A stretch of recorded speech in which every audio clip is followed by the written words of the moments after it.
speaker. Amir Husain, alum of the UTCS department. He's also the founder and CEO of a local company called SparkCognition. It's an award-winning machine learning, AI-driven cognitive analytics company. He's been recognized as Austin's top technology entrepreneur of the year and also Analytica's top 100 global AI influencers. He's a member of the board of advisors for IBM Watson, a member of the Forbes Technology Council, and I'm very proud to say a good friend of mine. Thank you so much, Professor Porter.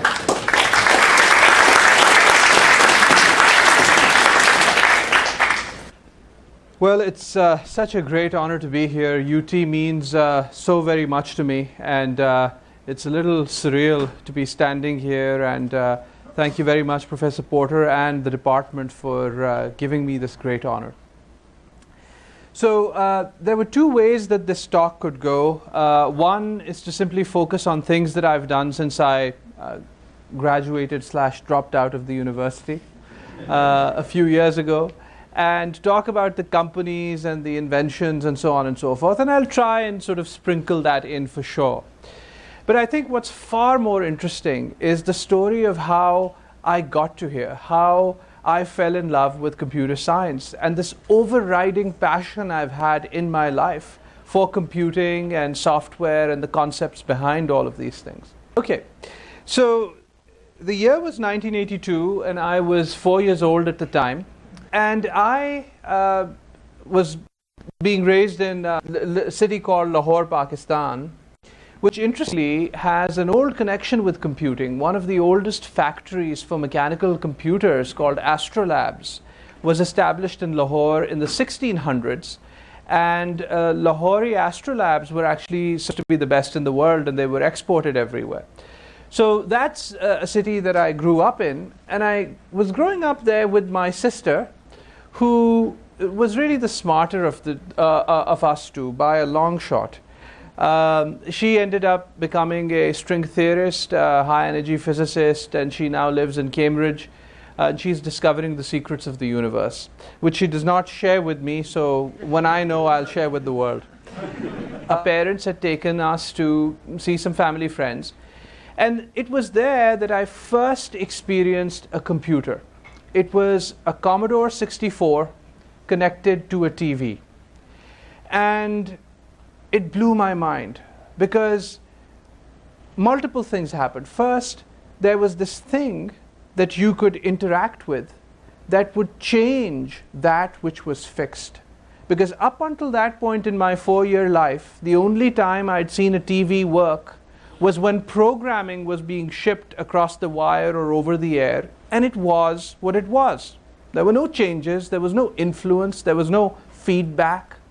And yet this system would allow me to do things and cause shapes and colors and characters to change on screen. So that blew my mind, and I didn't remember much else at that age, but this I didn't forget. That this is a device that makes what is fixed fungible.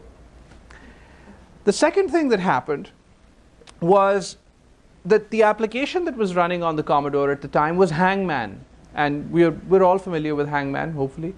At the time, though, my sister and I were exposed to Hangman for the first time. And I told you she was smart, so what she started doing was she started using vowels. And nobody had told us to do this. And I think it was my aunt who was with us. She said, "Oh, look, what a smart little girl. She's using vowels." And that also, and of course, there was a little bit of sibling, rivalry going on as well. She had been called smart, and I was, sitting here in the corner stewing a little bit. But that told me that there are smart ways to solve problems. There are these things called heuristics, and there are these things called algorithms.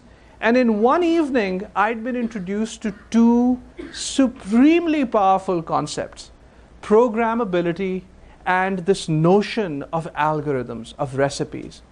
So where did I take that? I was a 4-year-old. I had a pretty wild imagination. Where I took that was here. What I saw was this: I can build my own worlds. I can take this system and I can learn how to program and I can then create anything I want on this screen and many other screens, and I can build my own worlds. And that was quite a motivation. That was quite a motivation. So, of course, when we got back home that night, and I'd just been high on programmability, what did I start to do? I took piece parts of toys and little motors and wires and LEDs and cardboard, and much like that boy with a scissor and tape, and I started building what to me was a computer. And I took it to my mother and I said, "Mom, I've built a computer." And of course she recognized that something had happened clearly, and I'd found my passion. I didn't give up though. I mean, it wasn't just, hey, it was an interesting incident, he built the computer, we're done, next day is another day. I kind of kept at it. And for you, I went to some lengths to recover some of the programs I wrote in that day and age. So I got deeply into basic programming. And I started learning about, you can't see that one up on top, but I started learning about landscapes and how to make them infinite, and how squares, when they are tightly rendered together, they sometimes start to show curves which don't exist, which to me was evidence of emergence.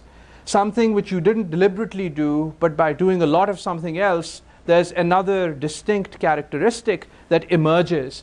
And I built a cricket game and played around with some Space Invader type games, which are really not showing too well. I think it's too bright here. And games with tanks and so on, and all this sort of Atari era gaming. But the thing was, I used to be doing like a game a week, a game a day when I was prolific, and I just immersed myself into all of this. I wrote a BBS, I started using the parallel port to interface LEDs, and I got into hardware hacking and lots of different things. By the time I was 12 years old, my father handed me a magazine, and I couldn't reproduce the exact cover of the magazine that he gave me. It was actually the Dialogue magazine, which had an article titled, "Is the Universe a Computer?" And just the title got me. I was like, oh my God, why didn't I think of this? Is the universe really a computer? And the New Scientist, by the way, syndicated the same article. And so even though I didn't find the Dialogue story around the same time, same concept, same magazine. And of course, it was written by a gentleman by the name of Ed Fredkin, who many of you may know of. And as I got deeper into these concepts of what does it mean when somebody says, is the universe a computer? What does it mean? Does it mean there's like a power supply somewhere and there's disk drives that we can't see? What does it mean? And it's a conceptual framework. So I learned that computing is a conceptual framework. It has nothing to do with this monitor and that CD-ROM and this keyboard. It's a way of thinking. And when you think this way, you start to grapple with notions of what is discrete and what is continuous and what is infinite and what is uncountably infinite, and is that even a thing? And so I started wondering about all of these things. And I also realized, because I'd gotten so interested in all of this, that in fact, Ed Fredkin wasn't the first who came up with this idea.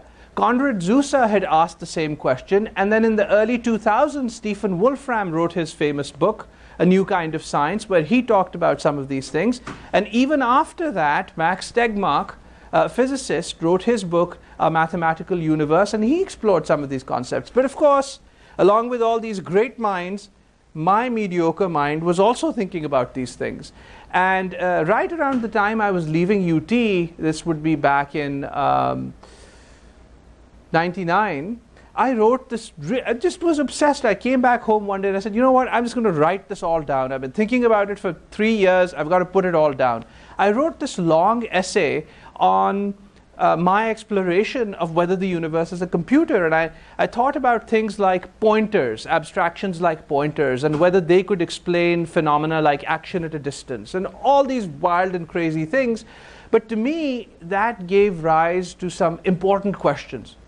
Like in physics, are there base attributes in information that we can use to universally identify and classify information. And this became embedded in my mind, something that I actually give a tip of the hat to as far as the creation of my latest company, SparkCognition. In fact, Professor Porter cracked a joke the other day. He said, "Oh, so you were looking to commercialize string theory." And in a way, I guess I was. But wherever you get a good idea, it doesn't matter. What matters is how far you take it. I also realized that all this programming I'd been doing, and now I'm in my early mid-teens, I'm fed up of school. I've convinced my parents to leave school in 8th grade, and I've sworn to them that I'll go take my O-levels and A-levels privately, which is the British system, and somehow they've agreed to this. And I am now just hell-bent 24/7 just writing code. And so I came across this notion that I could actually take some of these ideas and do something with them. I could build a company. And of course, I had a larger vision than Bill Gates at Microsoft. So my company was called Megatech. Bigger in both ways.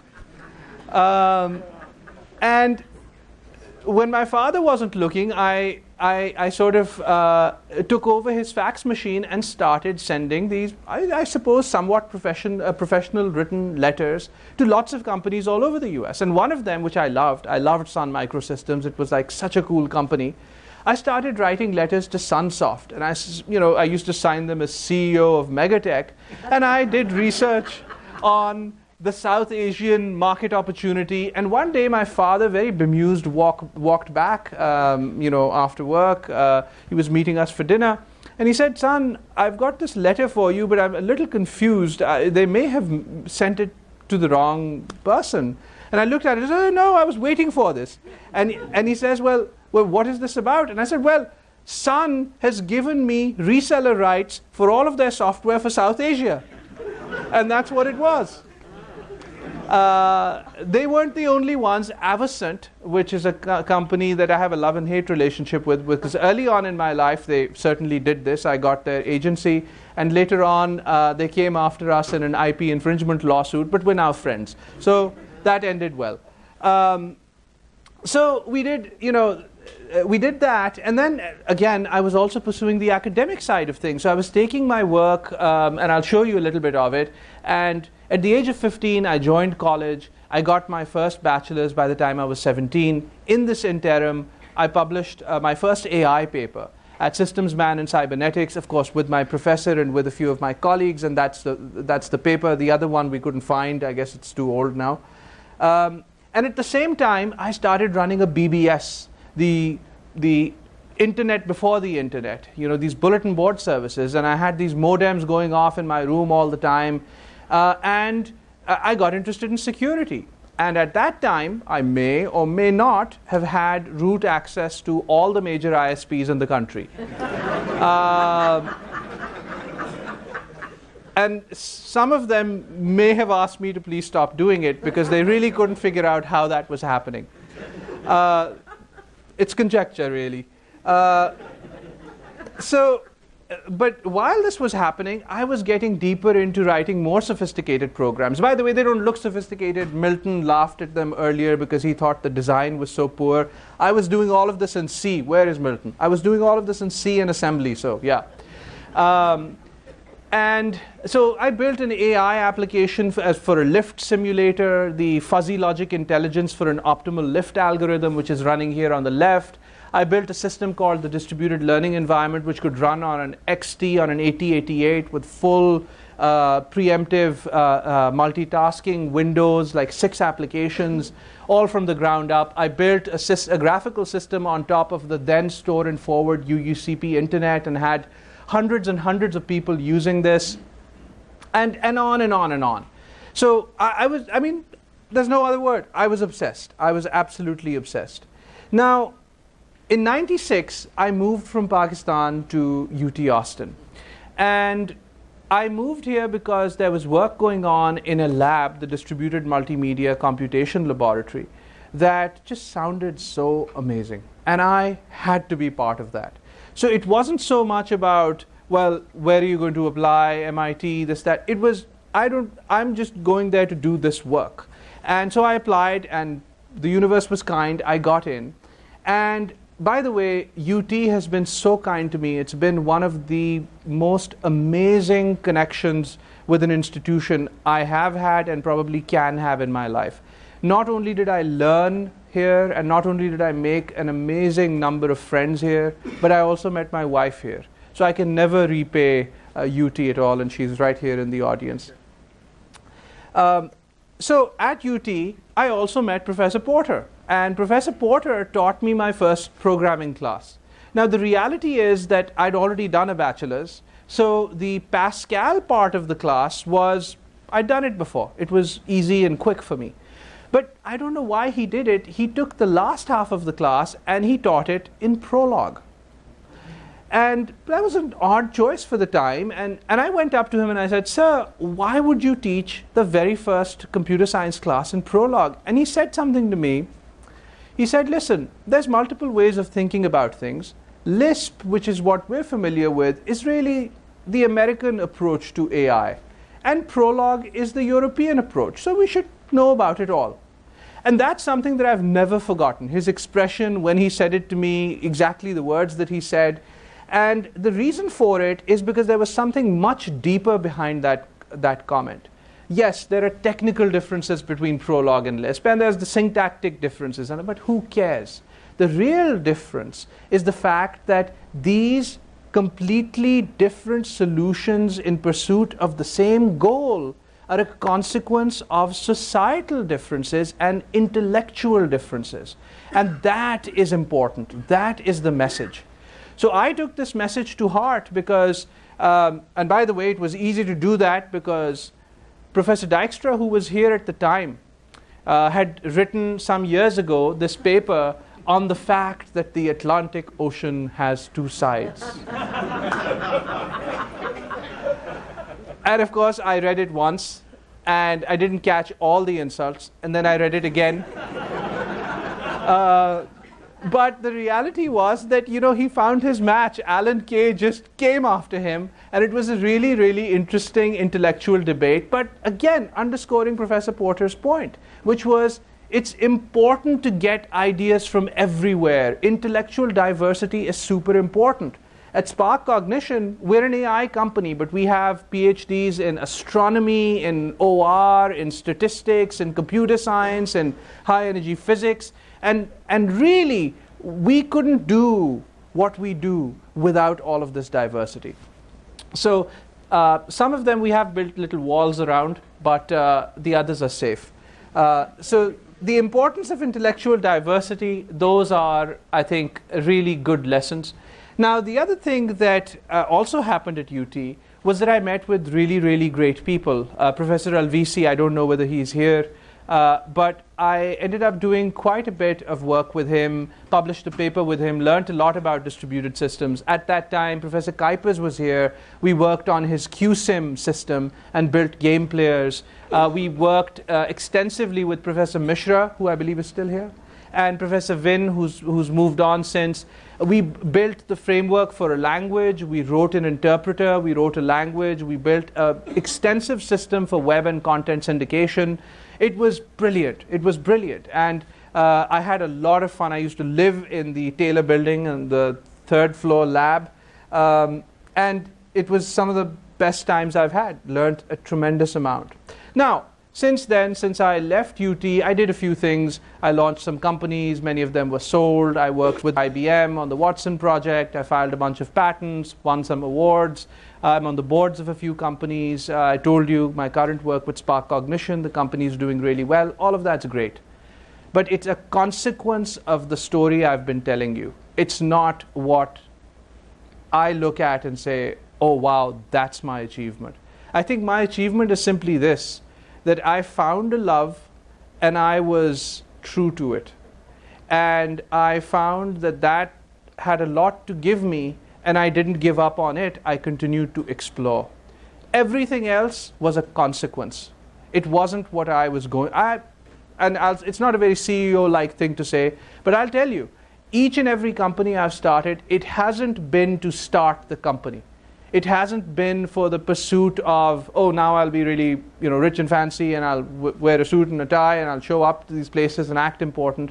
It's been, what is the optimal vessel for me to take these ideas and these things that I think about 24/7 that keep me up at night, and how I can move them forward. So 20 years after my father handed me that Dialogue magazine, I took the 20 years of thought on that and transformed it into the first algorithm that we implemented at SparkCognition. And if we can do that with kids, we've won. It doesn't matter where they end up, whether they become a paleontologist or whether they become a mechanical engineer or a doctor or a literature. It doesn't matter. That is the key thing that matters.